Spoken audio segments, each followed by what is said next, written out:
Dear students, in this video lecture, I will discuss about how to iterate over a sequence of elements using different variations of for loop. The for loop in Python is used to iterate over a sequence such as list, tuple, or string. Iterating over a sequence is called traversal. This is the syntax of the for loop in Python. Here, val is a variable that takes the value of the item inside the sequence on each iteration.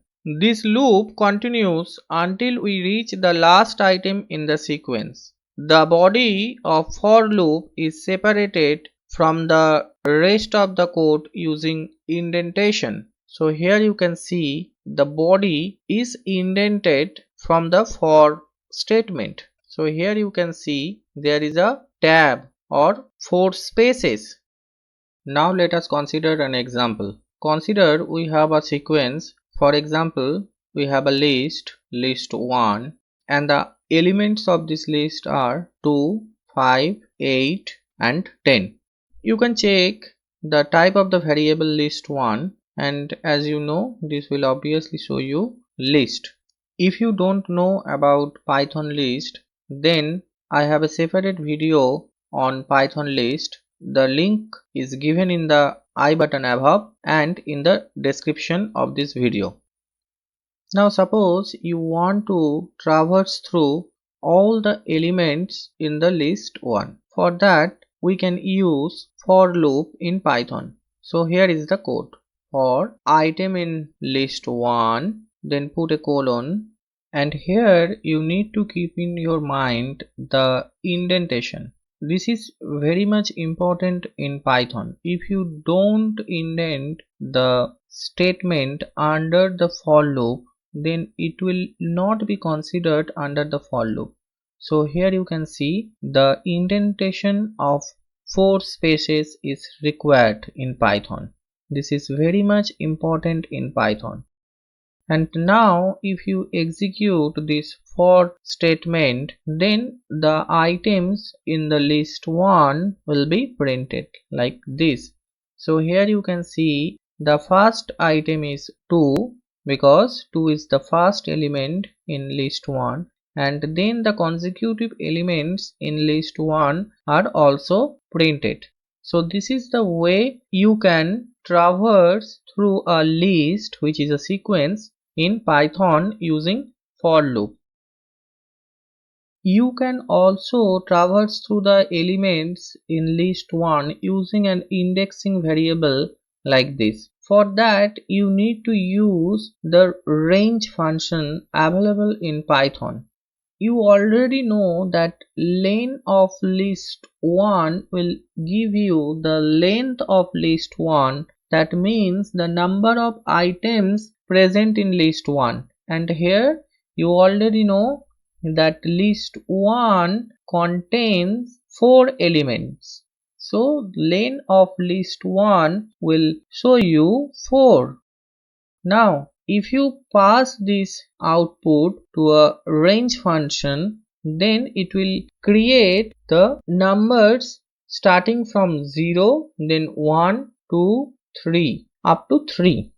And now I will use for loop and the index variable I. So for I in range of len of list 1, that means the values of the I will be considered at first 0, then in the next iteration of the for loop it will have the value of 1, and in the next iteration it will have the value of 2, and in this way up to 3. And under this for loop, if you now write print list 1 and within the square bracket I, that means you want to print the item indexed at the position I, you will get the same result as above. So in the first example here, I am not using any indexing variable, but in this example I am using indexing variable, but the purpose is same, to print or to traverse through all the items in list 1.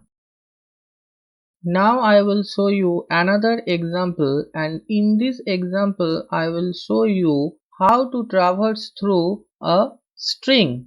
So consider a string, say fruit, and the value assigned to this variable fruit is banana. Okay, it is a string variable because as you can see it is written within double quotes. You can use single quote also to declare a string variable in Python.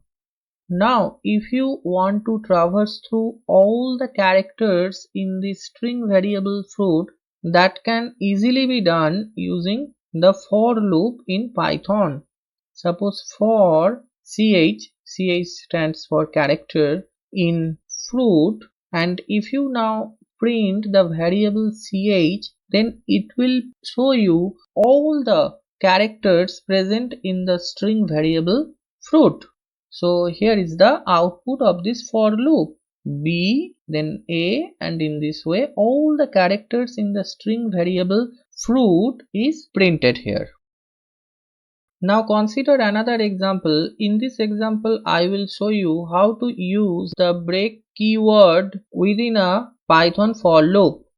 Now let us consider a list X, and suppose this contains the numbers like this: 9, 7, 3, 6, 13, 12 and 15. So here X is a list. Now in this example I will traverse through all the elements in the list X, and whenever I will get the first even number, I will break the for loop. That means I will not consider any other element after that. And this can easily be done using Python for loop. So for num means number, in X we check whether the variable num is even or odd. So for that we can use the modulo operator. So num modulo division 2 equal to 0. This condition will be evaluated to true when num is even. So as per the description of the problem, then we will simply break from the for loop. Else what we will do? Else we will print the corresponding number. Now let's see what's the output.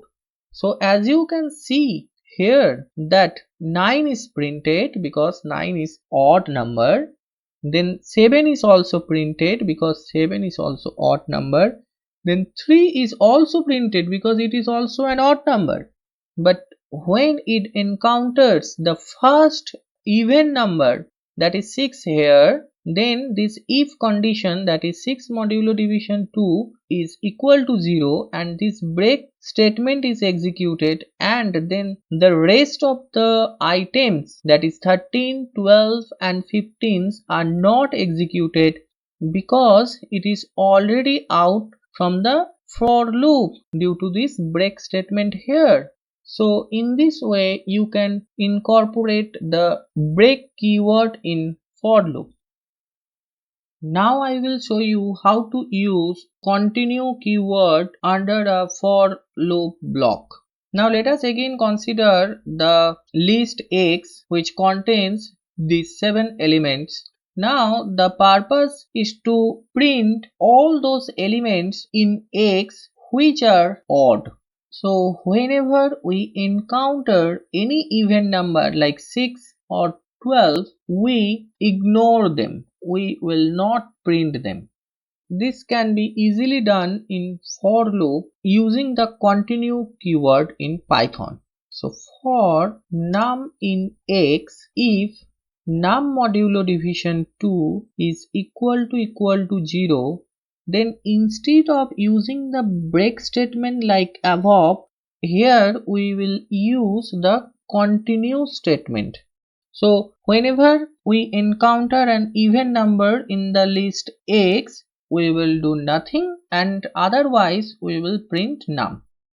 Now if you execute this for loop, then you will get the output like this. So here you can see only the odd numbers present in the list X are printed, not the even numbers. Like the even number 6 and even number 12 are not printed here.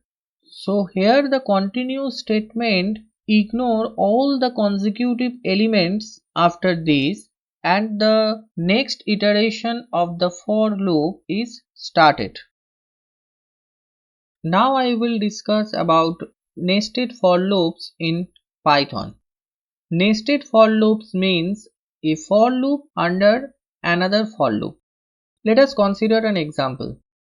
Consider a list 1 having the items A, B and C.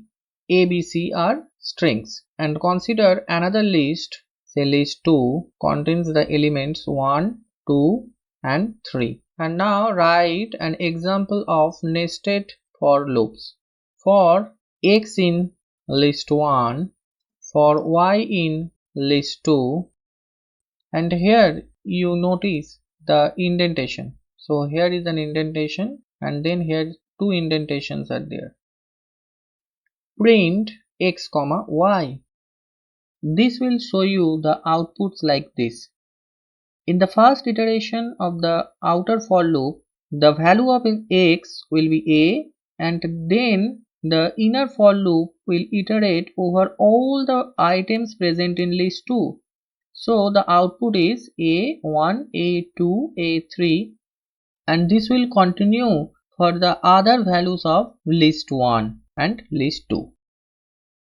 There is an important keyword present in Python that is known as pass, and you can use it whenever you need it in any for loop statement. Like for X in list 1, suppose you don't want to print anything under this for loop, then you can simply use the pass statement. This will execute the for loop, but it will do nothing. Now I will explain what is the need of this. The for loops cannot be empty. So if you don't write anything under a for loop, you will get an error like this, unexpected EOF while parsing. So this kind of error you will get in Python. But if you for some reason have a for loop with no content, put in the pass statement like this to avoid getting an error. So this is the purpose of using the pass keyword under the for loop in Python. So this is the end of this video lecture. Please subscribe my channel, share this video and like this video. Bye.